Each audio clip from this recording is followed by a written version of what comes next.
This is Carrie again, and I have another video for you today. Today I am going to be doing the Carrier's Coloring School video. This is going to be video number 2. There is a subscribe link down there. So let's get started. I started this series of videos to talk about just some basic concepts about art and coloring, just to help you guys be better able to realize the kind of images that you guys want to be coloring, if you guys want to use these kind of techniques for your coloring. So for this episode, we're going to be talking about line direction and line types. And the reason we're going to be talking about that, because that has an impact on how your final object looks. And you can use that to your advantage to have certain effects, or to not have certain effects that you might want to have. So I'm going to take a break, and then I'll be right back. I am back, and let me show you this here. This is a page that I colored, and I used pretty much most of the line types for this page. You can see, especially I want you guys to look at the leg, and you can see how the lines are sort of running in a direction of sort of going back and forth. But then when you look at this section, they're sort of running in a little bit of a different direction. The skin seems to be running in not necessarily all in the same direction, or at least that was my goal. So that's this page that I did. I finished this page a few months ago, but I just wanted to show you guys this so you can see some of the line type effects here. So anyway, so let's look at some of the basic line types. So one of the most basic line types is hatching, and hatching is when all your lines sort of go in the same direction.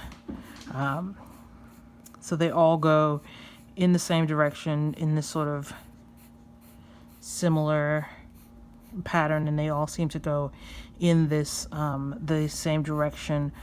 Depending on how you do it, there'll be space in between it or not space. It's basically up to you. So that's hatching. Cross hatching is similar but not exactly the same. So you start with one layer in one direction. So let me show you. So you start with one layer in one direction. So it doesn't matter that this is not exactly right. So so you go, this one layer is going in this direction. So that's hatching, right? And then cross hatching is then your next layer will then go in a different direction. And I'm doing this in different colors just to show you. And then maybe your third color goes in a different direction altogether. So I'm doing this in different colors just to illustrate to you how it looks, as you layer it. But when you do this, it gets a sort of an overall sort of semi-directionless kind of thing, where it doesn't look like it's going in any one particular direction.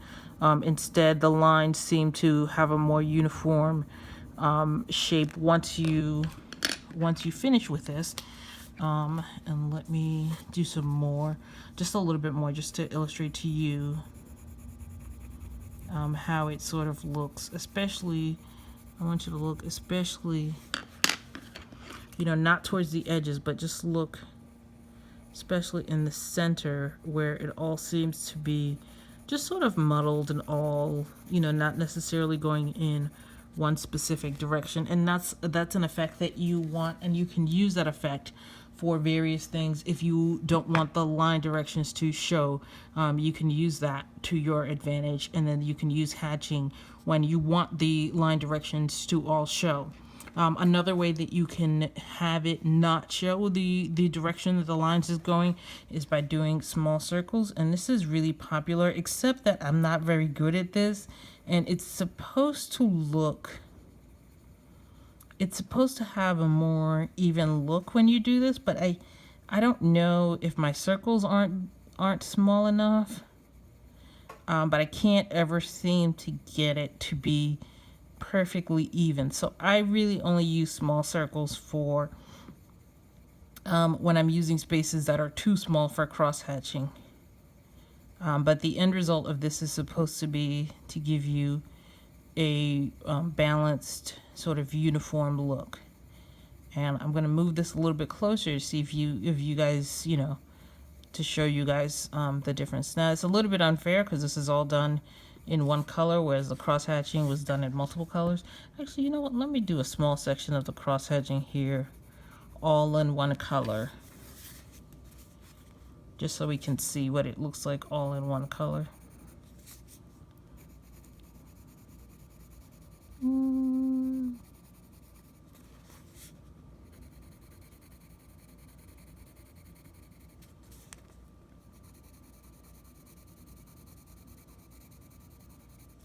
Okay, so you can see all in one color the effect of it just going in, just sort of looking like there's not really any one particular direction that it's going in. It's just, you know, like a sort of all over. And the small circles give you the same effect. Let me move this a little bit closer. The small circles give you the same effect as opposed to the hatching where the lines all clearly go in one direction. And let me show you this again a little closer again so you guys can see. So that's hatching. And stippling, stippling or stapling, which I already did the stippling. The stippling is basically just small dots.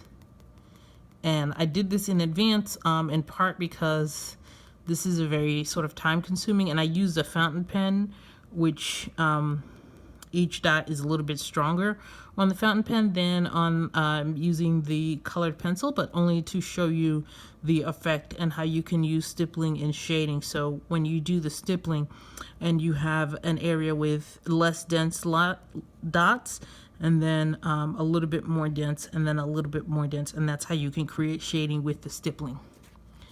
So, and then there's another way that you can do lines, and that's sort of just going in a random sort of direction. I have never felt the need to use this, but you should know that it is an option for you if you should ever feel the need to use this. I guess you would use this if you want to create a specific kind of texture. So your lines just go every which way. There's no rhyme or reason to it. You're not trying to do cross hatching. You're just kind of going in whichever way you feel like going. So that's how you do the random. And then you can do the, but then you can take the hatching and make it into a sort of a directional line. We did this for the previous video where we did the circles, and you can use this to create specific effects. So for example, I can use this to create the sense of the light coming from, you know, of the shadow being in this direction, and of making it, you know, of making it seem more like a ball and less like a circle. So you can use that line to create that specific effect.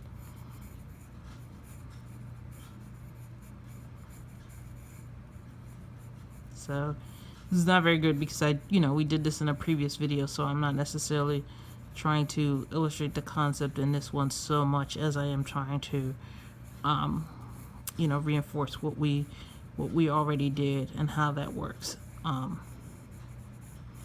you can see that when you do that, then you can use that to create what I did here, where all the lines, for every layer, they all went in the same direction, and it created that smoothness and evenness that we see here.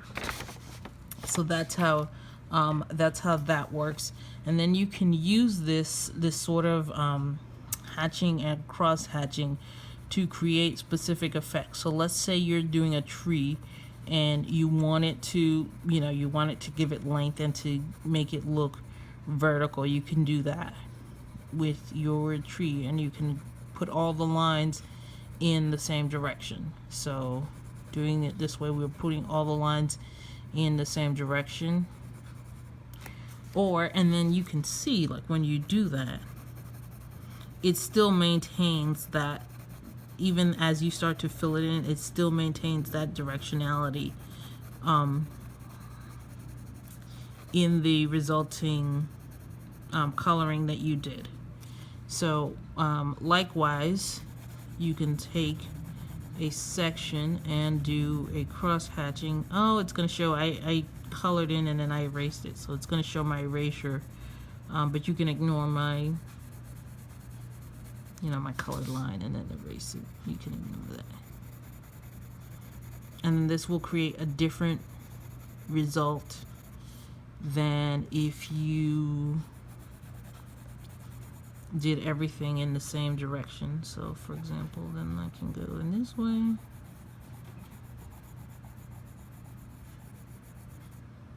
So by doing the cross hatching as opposed to the hatching, you can create a different look for your coloring than if that's what you want to do.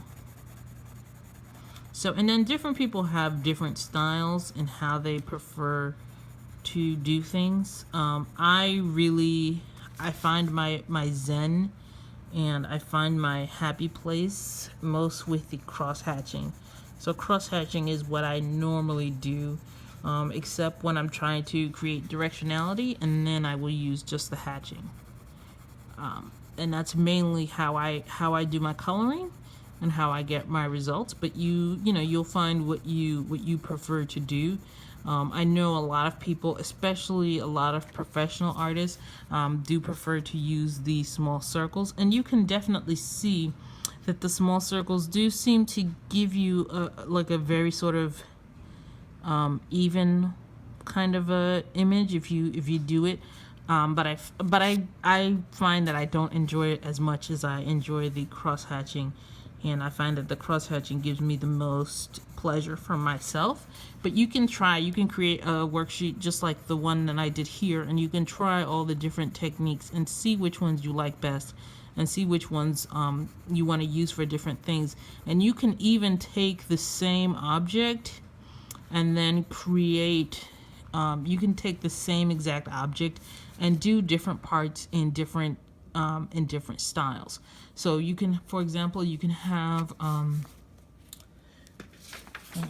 me show you here. So for example, here you can have this part where it's going, you know, where it's going where it's going the hatching, but then this section here was done in with cross hatching. So you don't have to stick to the same style for everything that for the entire page. You can mix and match throughout the page, doing different things in different sections. For me, when I do the small sections, it's sometimes a little bit harder to do the cross hatching, so I may end up doing the small circles, but I do try to stick with the cross hatching because that's where I'm the most comfortable.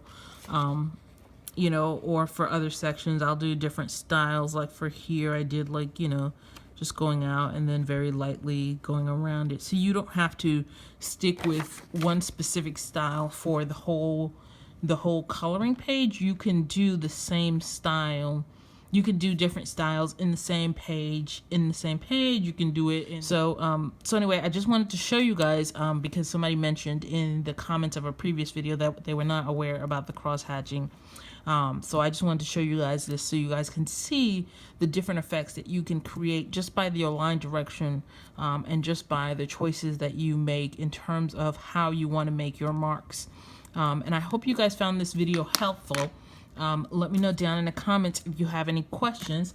One thing that I've been curious about, if you could have any book done in, like, let's say super fancy style with like super thick paper, hardbound, all the goodies, if you could have any book in the world just done that way, what book would you choose? I personally would choose pretty much any one of the Hannah Lynn books to be done that way because they're all stunning, and I want to do them in like watercolor, and I want to do them in marker, but you know, she uses this paper, which, you know, it helps the book be affordable, but I would love to do that, see that in like thick watercolor paper. But anyway, let me know down in the comments what book you guys want to see done in a super fancy edition. And speaking of Hannah Lynn, next week Monday I will be doing a review of 2 of her books, and we'll be giving away one of them. So that will be it next week Monday. Wednesday we are going to do the colored pencils, the Crayola premium colored pencil review. So those are the next 2 videos coming up. So anyway, if you guys like this video, subscribe to this channel if you guys like the video, and I will see you guys next time. Bye.